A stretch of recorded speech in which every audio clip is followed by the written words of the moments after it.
வணக்கம். வடலியில் காலை நேர பிரதான செய்திகள். முதலில் தலைப்புச் செய்திகள். ஒன்றிணைந்து போராடுவோம் என ஜனாதிபதி மே தின செய்தியில் தெரிவிப்பு. நாட்டை கட்டியெழுப்ப உறுதியுடன் ஒன்றிணைந்து உழைப்போம். மே தின வாழ்த்து செய்தியில் பிரதமர். சட்டவிரோதமான செயற்பாடுகளில் ஈடுபட்டவர்கள் பலர் திசை காட்டி சின்னத்தில் களமிறக்கம். சாணக்கிய எம்பி பகிரங்கம். இந்தியாவிலிருந்து வெளியேறிய 786 பாகிஸ்தானியர்கள். தொடர்பான விரிவான செய்திகள். சர்வதேச புவிசார் அரசியல் மாற்றங்கள் மற்றும் சவால்களை எதிர்கொள்ளும் வகையில் ஸ்திரமான பொருளாதாரத்தை கட்டியெழுப்ப முயற்சிக்கும் இந்த நாட்டின் உழைக்கும் மக்களின் உரிமைகளை உறுதி செய்து ஊழல் நிறைந்த சிறப்புரிமை அரசினால் அளிக்கப்பட்ட நாட்டினை பொருளாதாரத்தை மீண்டும் கட்டியெழுப்பி வளமான நாடு மற்றும் அழகான வாழ்க்கை உருவாக்க சகோதரத்துவத்துடன் ஒன்றிணைந்து போராட இந்த நாட்டின் உழைக்கும் மக்களுக்கு அழைப்பு விடுப்பதாக ஜனாதிபதி அன்ருகுமார் திசாநாயக்க தெரிவித்துள்ளார். சர்வதேச தொழிலாளர் தினத்தை முன்னிட்டு ஜனாதிபதி வெளியிட்டுள்ள வாழ்த்து செய்தியிலேயே இதனை குறிப்பிட்டுள்ளார். 1886 ஆண்டு மே மாதம் 1ஆம் தேதி அமெரிக்காவின் சிகாகோ நகரில் ஹேமாட்சிட் சதுக்கத்தில் 8 மணி நேர வேலை நேரத்தை கோரி போராட்டம் நடத்திய போது இடம்பெற்ற அடக்குமுறை துப்பாக்கி சூட்டு தாக்குதலில் இரத்தம் சிந்திய தொழிலாளர்களை நினைவு கூறும் வகையில் 1889 ஆண்டு கூடிய 2வது கம்யூனிச சர்வதேசம் அன்றிலிருந்து ஒவ்வொரு ஆண்டும் மே மாதம் 1ஆம் தேதியை சர்வதேச தொழிலாளர் தினமாக பிரகடனப்படுத்த முடிவு செய்தது.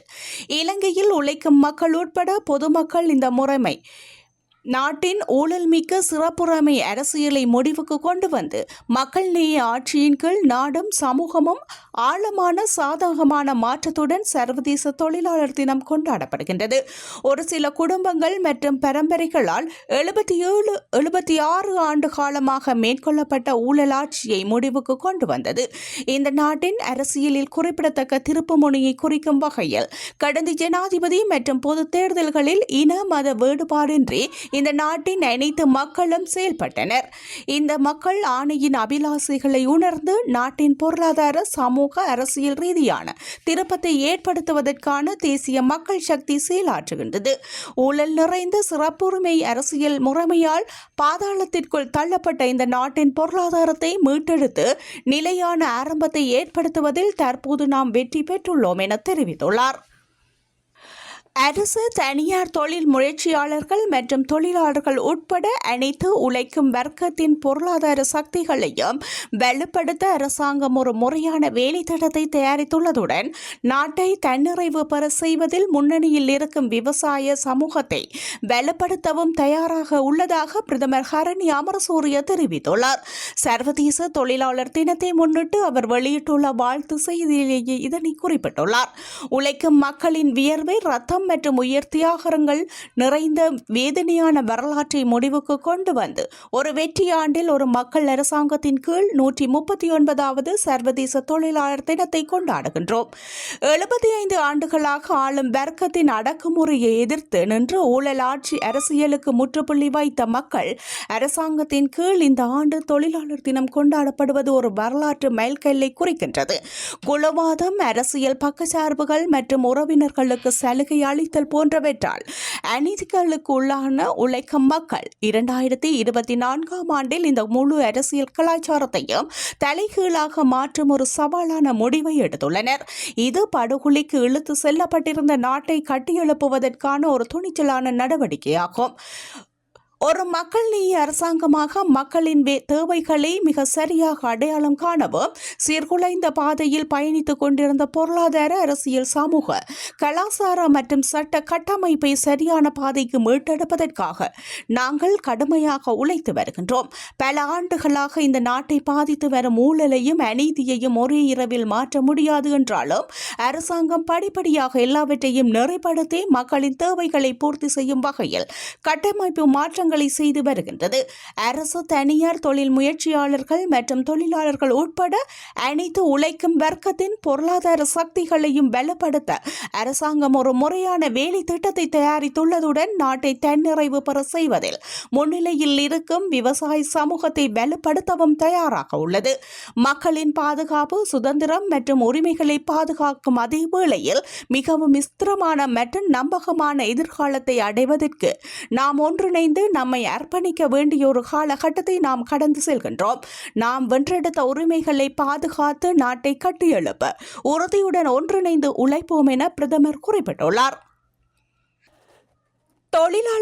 தோழர்களுக்கு கிடைக்க வேண்டிய அத்தனை உரிமைகளையும் அங்கீகாரங்களையும் தேசிய மக்கள் சக்தி அரசாங்கம் நிச்சயம் வழங்கும் என்று கடற்றொழில், நீரியல் மற்றும் கடல் வளங்கள் அமைச்சர் ராமலிங்கம் சந்திரசேகரம் தெரிவித்துள்ளார்.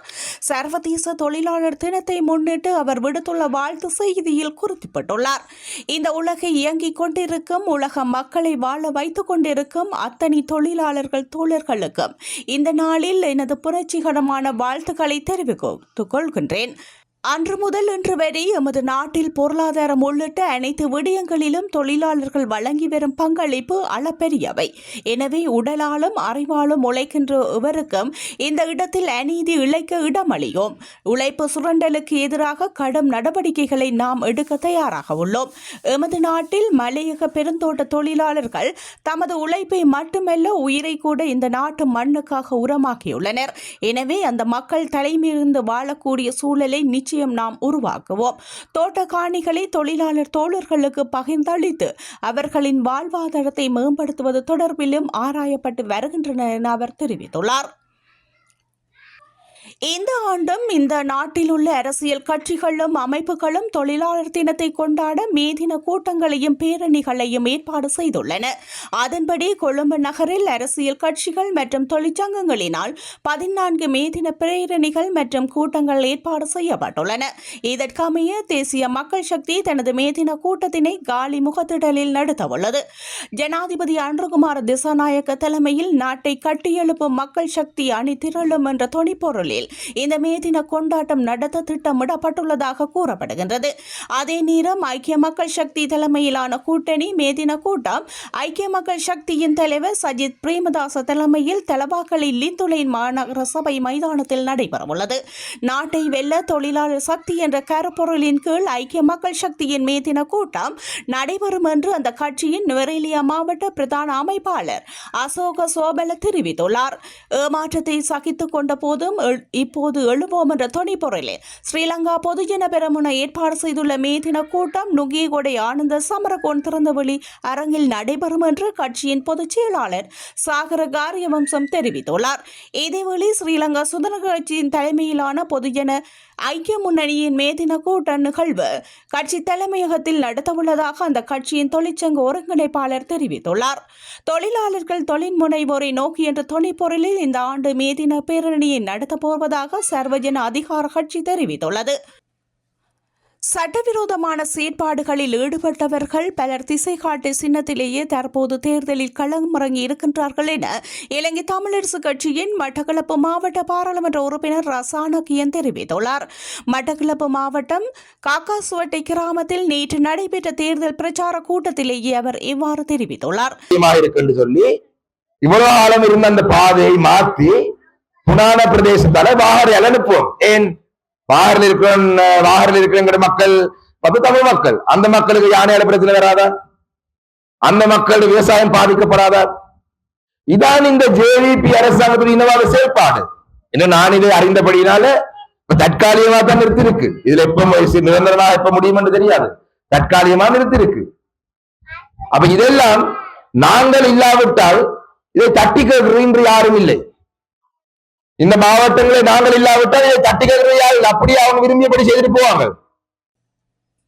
பகல்காம் பயங்கரவாத தாக்குதல் காரணமாக எல்லையில் பதற்றம் அதிகரித்திருப்பதால் அட்டாரி வாகா எல்லையில் வழியாக 786 பாகிஸ்தானியர்கள் இந்தியாவை விட்டு வெளியேறியுள்ளனர்.